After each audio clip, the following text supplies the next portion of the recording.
Hi guys, and welcome to my channel. My name is Serge, and in today's video I want to show you a Nissan Altima with transmission issues. This is a 2013 Nissan Altima, and not only that I'm going to show you the issues that it's having, I'm going to show you how to resolve this problem really easily and the potential causes of this transmission issue that you might be having. At least I'm going to share with you what I'm having, and maybe this is going to help you save some money and replace the transmission, because you could solve this literally with 1 quart of transmission fluid. So at this point, I'm not sure if I'm having this issue just yet, but I will test this and let you know. Here we go, guys. Let's just accelerate. So we're going to simply accelerate really fast.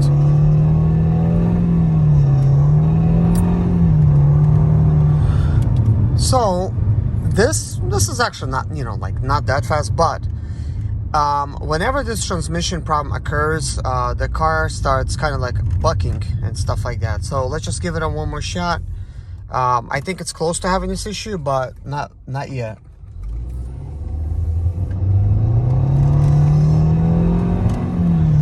Can you hear how it does that, like the little whiny noise?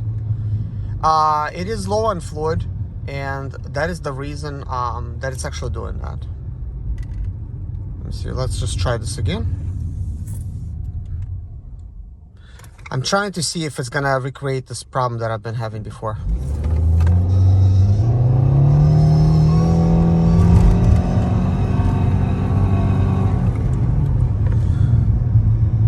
So at this time, the problem's like not that bad. This problem sometimes gets a lot worse. So what's going on is I actually have a leaking transmission, and when it's leaking, this is the problem that's happening.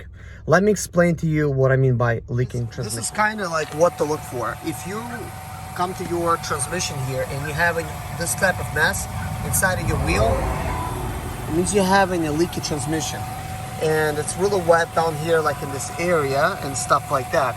So I'm gonna pop the hood and I'm gonna show you what I'm talking about. So guys, we have the hood open, and here's where the transmission dipstick would be if it had one, but it does not have one. Therefore, you cannot measure your fluid. But what you can do is slightly estimate how much fluid it needs and then add some. So over here on this side, you really can't see it that much. Let's see if I could zoom in. This is not a very good picture, but you could kind of see that area right there that's where one of the transmission lines go, and it's slightly wet with fluid. So it does have a little bit more of a close-up, but I believe the wrong transmission line was used in this situation, and this is resulting in fluid leak.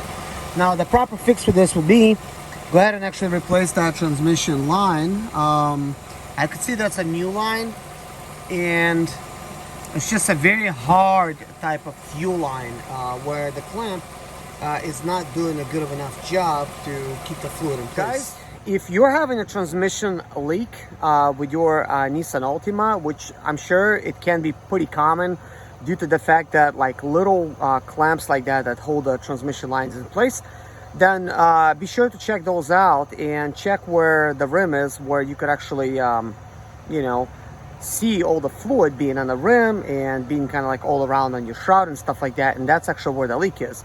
Now the proper fix would be for this is for me to actually remove the bumper, inspect all the lines, wash everything out, and then replace the transmission lines.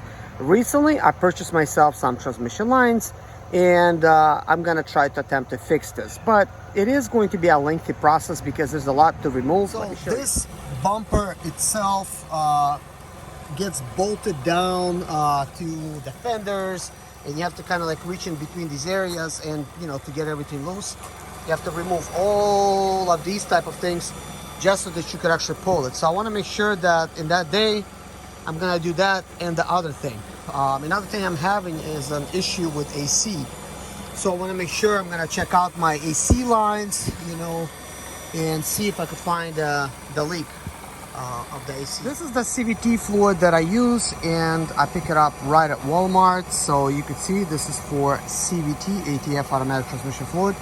This has been working really great in my vehicle, and you can see that it is made for Nissans, including NS2 and S3 and stuff like that. So this is definitely going to work in mine. To replace fluid, you simply need a funnel like this, very common funnel, and then simply add some fluid this way. We're only going to replace about half a quart of fluid, and I think that should actually resolve my issue. So let's see how much fluid we used up. We used up a little bit less than a quart. I'm just gonna put just a little bit more. I actually don't want to add a full quart of oil. I just want it to be somewhere between half and slightly above half. So that's actually good. If you just replace some oil, make sure you remove that little funnel, and do replace this by inserting it like this. Make sure it goes into the metal piece, squeeze it down, and it locks it in place. Good idea to keep kind of like a little emergency bag in case anything happens on the road.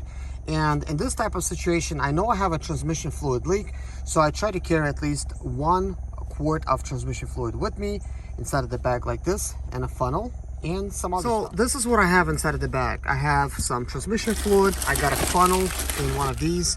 Oil tends to wear away like at all the bags and stuff like that, so that works good. I keep some gloves, keep some spare water just in case. I keep a thing to measure the battery and the alternator if that happens. Keep some tape, you never know what you're gonna need it for. And I keep something to check my engine and delete the codes. I've actually had to use this before for this very transmission issue. I end up leaving a place and my transmission fluid was low, and when I scanned it, I had a bunch of transmission codes which caused the vehicle to go into limp mode. So with this, I was actually able to delete the transmission codes. You can pick this up anywhere online for much cheaper, but this came directly from Harbor Tool & Freights. This is a Zurich ZR13. This was the best unit that they sold at the time, so that's what I got. Now there's some better ones out there, but this is still very good. I also keep a little tire inflator, so I could actually inflate my tires. And my tire is actually running a little bit low right now, so I'm gonna try to inflate it just a little bit. So things like that, guys. Some like rags, some napkins, stuff like that. Very important. I decided to see if this thing is working, and look at this, guys. It's not working, guys. Another thing that I carry is a battery jump starter. It's this one by Imagine. You could get any brand that you want. And this has like a flashlight, so by holding it comes on, you could just turn it off. So there's a couple chargers out here. Like one of them is a fast charger, one of them is like normal, and it's pretty good. You got in or out, for the USB Type-C, and a DC output as well. So it comes with things like right here for like a DC outlet, and when you plug this in, you get basically a couple battery leads right here, and plug them in, and you could actually jump start your car. Believe it or not, I had to use this one time. Good thing that I had it. It allowed me to come home with that battery. So anyways, guys, let's see if the problem is resolved with my transmission by me adding some fluid. Here we go, guys. We're just gonna start driving it really fast.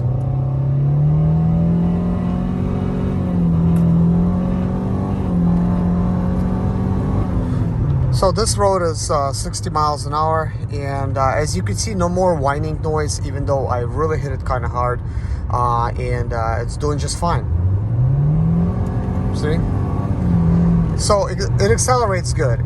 As you can see, I wasn't kidding about the tire pressure. My tire pressure in the right front tire, it's actually considered like right when you're sitting behind the driver's seat, which would be the correct way of saying it.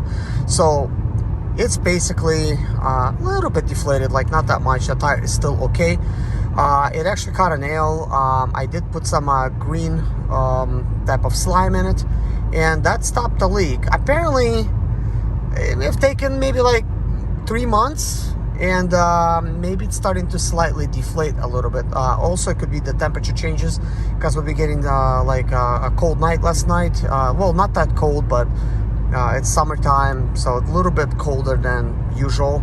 So possibly the change in the temperature resulted in a little bit less pressure. that being said, hopefully this transmission tip will help you just by adding some fluid. In a way, it's a good thing that I could not recreate my transmission just kind of like surging and stuff like that and stopping, but at the same time I really don't want it to, you know, get that bad. But next time the transmission is actually doing that, I'm going to show you exactly what I'm talking about, you know, before I actually get a chance to resolve this issue. Now, I bought this car with this problem, and I actually got a very good deal for it, and I wasn't told that this transmission has this issue because I bought it from an auction. So I bought the whole car as it is for a very good price, and I only paid, well, I paid a little bit more than that, but I won for the price of $3,500. And the car is pretty nice. Like, I mean, it was completely fixed, like everything was good. So when I got it, I was kind of thinking like, wow, what a steal, because Blue Book value was $12,000 for this car. And after getting it and driving it just a little bit, I realized that I was having some of these transmission issues. So I know this car was a return to an auction. Technically, when I mean a return, it was first purchased at an auction by a dealer, and then he decided to sell it back at an auction. I think he realized that it has this issue and he did not want to spend the money to try to fix it. And ultimately, he did not know what's going on, so he figured, look, instead of selling it to somebody with a problem, then getting his car returned, he's just gonna take it to the auction and sell it that way.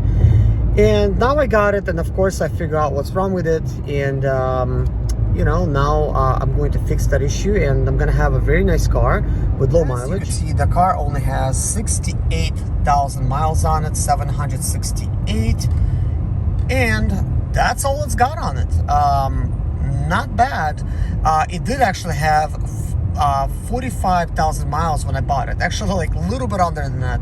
So I am actually very happy to say that I'm the one that put all those miles on here. Anyways, guys, the reason I got so many miles on here so quickly is because I'm doing Lyft and Uber Eats. I'm driving a lot, so I'm using this car to further make me money.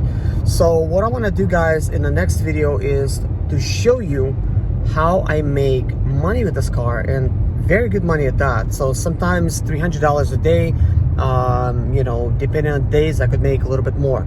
So that's not bad, and you could actually transfer this money out that same day. So feel free to subscribe to this channel and hit the bell notification, because I will be posting a video showing you guys how much money I make with Lyft and Uber.